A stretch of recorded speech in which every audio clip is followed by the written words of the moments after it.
विद्यार्थ्यांच्या आंदोलनावर पोलिसांनी केलेल्या लाठीमाराची ही दृश्य जगभरात पोहोचली आहेत। यानंतर संतापलेली तरुणाई थेट जंतर मंतरवरून संसदेपर्यंत पोहोचली, पण या तरुणांनी तिथंच थांबावं असं आवाहन अभिजित दिपकेनं केलं आणि आंदोलक तिथेच थांबले।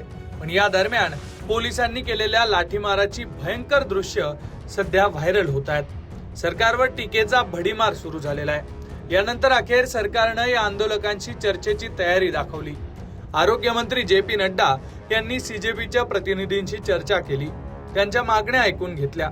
यानंतर दुसऱ्या दिवशी पंतप्रधान नरेंद्र मोदी यांनी पेपरफुटीबद्दल पहिल्यांदाच आपली भूमिका मांडली। एनडीएच्या घटक पक्षांच्या बैठकीत नरेंद्र मोदी यांनी काय म्हटलंय ते पाहूयात। आम्ही दोषींना सोडलेलं नाही।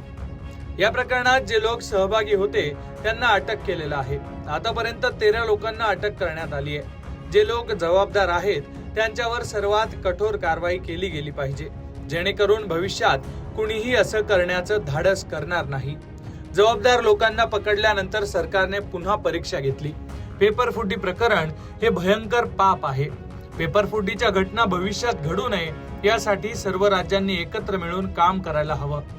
विद्यार्थ्यांच्या भविष्याशी संबंधित कोणताही विषय हलक्यात घेता येणार नाही। राज्य सरकारांनी परीक्षा पद्धती सुरक्षित करायला हवी।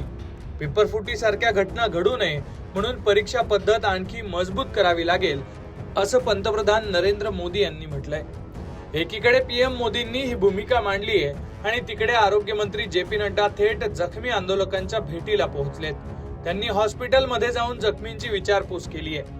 सोमवारी ज्या पद्धतीने पोलिसांनी आंदोलकांवर लाठीमार केला त्यानंतर सरकारवर प्रचंड टीका झाली होती।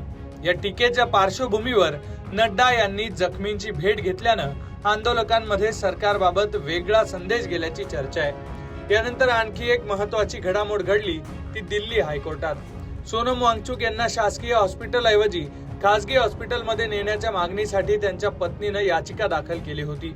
या याचिकेवरील सुनावणी दरम्यान केंद्र सरकारतर्फे कोणतीही हरकत नोंदवण्यात आलेली नाहीये।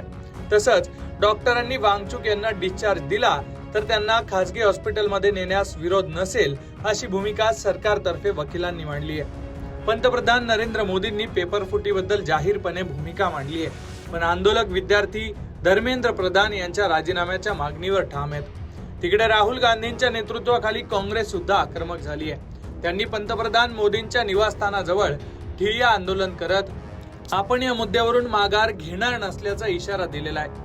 त्यामुळे आता धर्मेंद्र प्रधान यांच्याबाबत सरकार काय निर्णय घेतं ते पाहणं महत्त्वाचं ठरणार आहे। दिल्लीत सुरू असलेल्या या सगळ्या घडामोडींबद्दल तुम्हाला नेमकं काय वाटतंय ते कमेंट बॉक्समध्ये नक्की लिहा आणि अशाच घडामोडी जाणून घेण्यासाठी लोकमत पाहत रहा।